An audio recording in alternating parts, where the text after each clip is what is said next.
മടിയുള്ള ഇങ്ങനെ കൊച്ചു കുഞ്ഞു കുഞ്ഞു കുറുമ്പുള്ള കുറുമ്പന്മാർക്ക് പറ്റിയ ടെക്നിക്ക് ടീച്ചറുടെ കയ്യിലുണ്ടോ?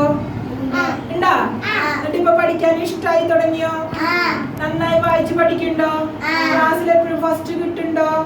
കിട്ടുന്നുണ്ട്. എഴുതാനും വായിക്കാനും അറിയണ്ടോ? അപ്പൊ ഇവർക്ക് ചെറിയ കുട്ടികൾക്ക് പഠിക്കാൻ നല്ല മടിയായിരിക്കും, ട്യൂഷന് പോകാൻ മടിയായിരിക്കും, ബുക്സ് എടുക്കാനൊക്കെ മടിയായിരിക്കും. ഇവർക്ക് ഏറ്റവും നല്ല ടെക്നിക്ക് എന്ന് പറഞ്ഞത് ഇതുപോലെ ഒരു നോട്ട്ബുക്ക് വാങ്ങിക്കുക, ഫ്രണ്ടില് അവരെ എഴുതി പഠിപ്പിക്കുക. നമ്മുടെ tuition class little star tuition സെന്ററിലെ കുട്ടികളെ ഏറ്റവും കൂടുതൽ മാർക്ക് മേടിക്കാൻ പഠിക്കാനൊക്കെ അവർക്ക് വളരെ ഇഷ്ടപ്പെടുന്നത് എന്താണെന്ന് വെച്ച് കഴിഞ്ഞാൽ ഇവരോട് ഇരുന്ന് പഠിക്കുക എന്ന് പറഞ്ഞാൽ ഇവർക്ക് പെട്ടെന്ന് അവരത് പഠിച്ചു എന്ന് വരില്ല. അപ്പം ഇങ്ങനെയുള്ള കുഞ്ഞു ടെക്നിക്കുകൾ, അതായത് ബുക്കിൻ്റെ ബാക്കിൽ ഇവരെ കൊണ്ട് പഠിപ്പിക്കുക, തനിയെ വർക്കുകൾ ചെയ്ത് കൊടുക്കാറുണ്ടോ. ഇങ്ങനെ എഴുതി 21, ഇവിടെ 30, ഇവിടെ 31, ഇവിടെ 40, ഇവിടെ 41, ഇവിടെ 50, ഇവിടെ 50 എന്നൊക്കെ എഴുതി കൊടുത്തു കഴിഞ്ഞാൽ ഇവരുടെ അടുത്ത് ഇത് ഫില്ല് ചെയ്യാൻ പറഞ്ഞാൽ ഇവർ ഭംഗിയായിട്ട്. അപ്പോൾ നമ്മൾ ഇവിടെ ഇങ്ങനെ എഴുതി കൊടുക്കുമ്പോൾ അവർക്ക് അത് ഭംഗിയാവണില്ലെങ്കിൽ നമ്മൾ അപ്പം തന്നെ എന്ത് ചെയ്യണം, അത് കറക്റ്റായില്ല എന്ന് പറഞ്ഞാൽ മാച്ച് ചെയ്യിക്കുന്നതിന് പകരം ആ തെറ്റ് മനസ്സിലാക്കി കൊടുത്തിട്ട് വീണ്ടും അവർക്ക് എന്ത് ചെയ്യാം, വരച്ചു കൊടുക്കാം. ഇനിയിപ്പോൾ ഇവരോട് ചോദിച്ചു കഴിഞ്ഞാൽ അവർക്ക് തെറ്റ് പറ്റില്ല. കാരണം എന്താ, 21 കഴിഞ്ഞാൽ എന്താ, 21 കഴിഞ്ഞാൽ എന്താ, അത് 10 വെച്ചിട്ട് ഇപ്പൊ 21, 22, 24, 25, 26, 27, 28, 30. അപ്പൊ ഇവിടെ 32, 33 റസൽ ഒന്ന് എഴുതി നോക്കട്ടെ, കിട്ടുമോ നോക്കട്ടെ. 31 ടീച്ചർ എഴുതിയിട്ടുണ്ട്, എഴുതി നോക്കിയേ. 31. ഇനി 32 ആണ് എഴുതേണ്ടത്, നോക്കി ചെയ്യേ. 32 മിടുക്കൻ. ഇനി 33, 34 എഴുതിപ്പോ.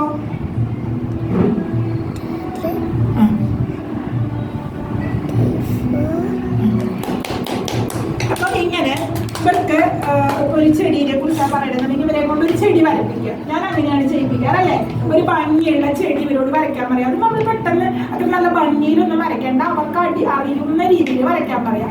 അതിനുശേഷം ഏതൊക്കെയാ ചെടികളുടെ ഭാഗങ്ങൾ ഏതൊക്കെയാ, റൂട്ട്, അതിങ്ങനെ നിൽക്കുക, സോയിൽ, പിന്നെന്താ റൂട്ട്, സ്റ്റെമ്മ്, ലീഫ്, ഫ്രൂട്ട്, ഇത് പറഞ്ഞല്ലേ, പിന്നെ ഫ്ലവർ, അങ്ങനെ ഇവര് വരച്ച് അതിപ്പോ ഇവരെങ്ങനെയാ വരയ്ക്കുക, അവര് വരയ്ക്കുന്നത് നല്ല ഭംഗിയൊന്നും ഉണ്ടാവില്ല.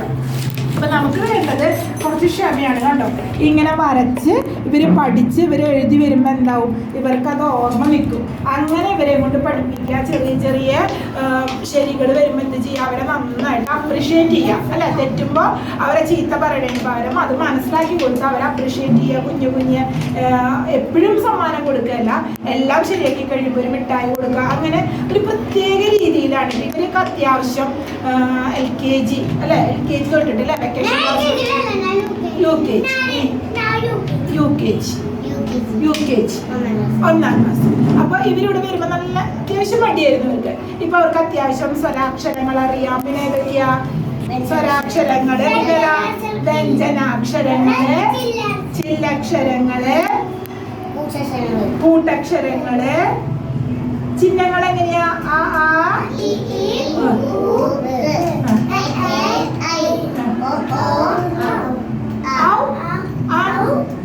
അത് നമ്മളെങ്ങനെ എഴുതാ, കാന്നാവുമ്പോ എങ്ങനെ എഴുതാ,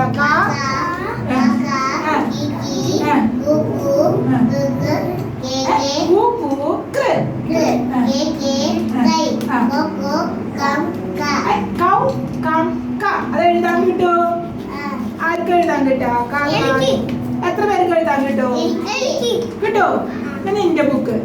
നിന്റെ ബുക്ക് ഏതാ, അദ്വൈതിന്റെ ബുക്ക് ഏതാ, ഇതാണോ, അതെടുക്ക് വേണ്ടോ. അത് നല്ല, അതായത് നമ്മളിപ്പോ ചിഹ്നങ്ങൾ വലിയ ക്ലാസ്സൊക്കെ വേണ്ടോ, ഇതൊക്കെ നമ്മളിങ്ങനെ പഠിപ്പിക്കുന്നതാണ്. അപ്പൊ അവരൊക്കെ നല്ല ഭംഗിയില് അവരെ എഴുതി എപ്പോഴും എന്ത് ചെയ്യും, സ്വരാക്ഷരങ്ങൾ ചിലപ്പോ തെറ്റും, പക്ഷെ നമ്മളതൊന്ന് കൂട്ടക്ഷരങ്ങൾ ഭംഗിയിലൊക്കെ നല്ല ഭംഗിയിലാണ്. ഇനി ഇവിടെ ഈ കുട്ടി കാക്ക ഗീ ബുക്ക് എഴുതാൻ പോവാ. നിന്റെ ബുക്ക് ഏതാ, ആരുടെ ബുക്കാ, ഇത് ബാക്കിലൊന്ന് എഴുതിയേ നോക്കട്ടെ, ടീച്ചർ ഭംഗിയിൽ എഴുതാൻ പറ്റുണ്ടോന്ന്. ഇതാരുടെ ബുക്കാ, സ്വാതിക്കൊന്ന് എഴുതിയേ നോക്കട്ടെ. കണ്ടോ ചെടിയൊക്കെ വരച്ച് എഴുതും. കുറച്ച് ഭംഗിയൊക്കെ മാറും കണ്ടോ. ഇവിടെ ബനാന, ആപ്പിള്, മാംഗോ, അവർക്ക് അങ്ങനെ നമ്മൾ ഡേറ്റ് ഒക്കെ ഇട്ട് എഴുതിപ്പിക്കുമ്പോൾ അവർ കുറച്ചൊക്കെ കറക്റ്റാക്കി എഴുതും. പിന്നെ അവർ നല്ല സ്പീഡിൽ പഠിച്ചു പോയിക്കോളും. അപ്പോൾ കുറച്ച് മടിയുള്ള കുട്ടികളെ പഠിപ്പിക്കാൻ ഏറ്റവും നല്ല ട്രിക്ക് അവരുടെ കൂടെ ഇരുന്ന് ഒരു കഥയും ചിരിയും കളികളായിട്ട് അങ്ങനെ പഠിപ്പിച്ചു കഴിഞ്ഞാൽ അവർക്ക് പെട്ടെന്ന് അവർ ഓർമ്മയിൽ നിൽക്കും. നീ ഇവിടെ എഴുതിക്കോ, സ്വാതിക്കിൻ്റെ കയ്യിൽ പേനയില്ലേ, മനസ്സിലില്ലേ, ഇവിടെ എഴുത്. അറിയുന്ന മാതിരി എഴുതിക്കോ. നിങ്ങൾക്ക് കാക്ക എഴുതാം. കാ ഖാ ഘ ഏത് വേണം. കാ ച ഡ ത പ നമ്മൾ പഠിപ്പിച്ചിട്ടില്ലേ. കാ ച ചാ ച അങ്ങനെ എങ്ങനെയാ. ചാ ച ചാ ച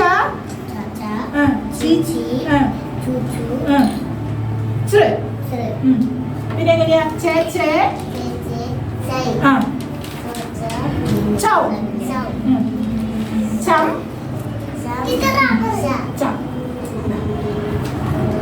എഴുതുമ്പോഴൊക്കെ നമുക്ക് എഴുതിക്കളത്. കാ കാ ഇവിടെ കാ എഴുതിയില്ല. കാ കി കി കൂക്കു അങ്ങനെ ഇവരെ ഇങ്ങനെ ഒരു പ്രത്യേക രീതിയിൽ ഇങ്ങനെ ഇവരെ കുറച്ച് ദിവസം ഇവരുടെ കൂടി ഇരുന്ന് ABCD പഠിപ്പിച്ചു, സ്വരാക്ഷരങ്ങൾ പഠിപ്പിച്ചു, വ്യഞ്ജനാക്ഷരങ്ങൾ പഠിപ്പിച്ചു, ചില്ലക്ഷരങ്ങൾ, ചിഹ്നങ്ങൾ, പിന്നെ നമ്മൾ അത്യാവശ്യം 1 2 3 അത് കൂട്ടല് കുറയ്ക്കൽ. അതൊക്കെ ഇങ്ങനെ കൂട്ടൽ കുറയ്ക്കൽ എന്ന് പറയുമ്പോൾ 4 ഫ്ലവർ വരയ്ക്കുക, 2 ഫ്ലവർ വരയ്ക്കുക, എന്നിട്ട് അത് മൈനസ് ചെയ്യുക, കൂട്ടുമ്പോൾ അതേപോലെയുള്ള ആ ഒരു പ്രത്യേക ശൈലികൾ ഉപയോഗിക്കുമ്പോൾ ഇവർക്ക് പഠിക്കാൻ വരാൻ ഇഷ്ടമാണ്.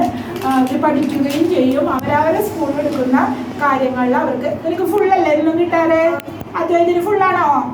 റസലിന് ഫുള്ള് കിട്ടാറുണ്ടോ? ഇന്ന് ഫുള്ളില്ലേ? ഫുള്ള് കിട്ടിയ ടീച്ചർ എന്താ ചെയ്യുക? കിട്ടാൻ. നിനക്ക് ഫുള്ള് കിട്ടാറുണ്ടോ? നിനക്കോ കിട്ടാറുണ്ടോ? എന്താ തരാറ് ടീച്ചർ? മിഠായി ആണോ തരിക? എന്താ തരിക? അതെല്ലാവരും കൊണ്ട് കൈയടിപ്പിക്കൂല്ലേ. പിന്നെന്താ ചെയ്യുക? ഫോട്ടോ എടുക്കും. എന്നിട്ട് എന്താ ചെയ്യാ? എന്നിട്ട് നമ്മുടെ ഗ്രൂപ്പിലിടോ, സ്റ്റാറ്റസ് ഇടോ. അപ്പൊ സന്തോഷം ഉണ്ടോ? നല്ല സന്തോഷല്ലേ? ഇനി ചില ദിവസം മാർക്ക് കുറഞ്ഞു എന്ന് വിചാരിക്കും. അപ്പൊ ടീച്ചർ എന്താ പറയാ?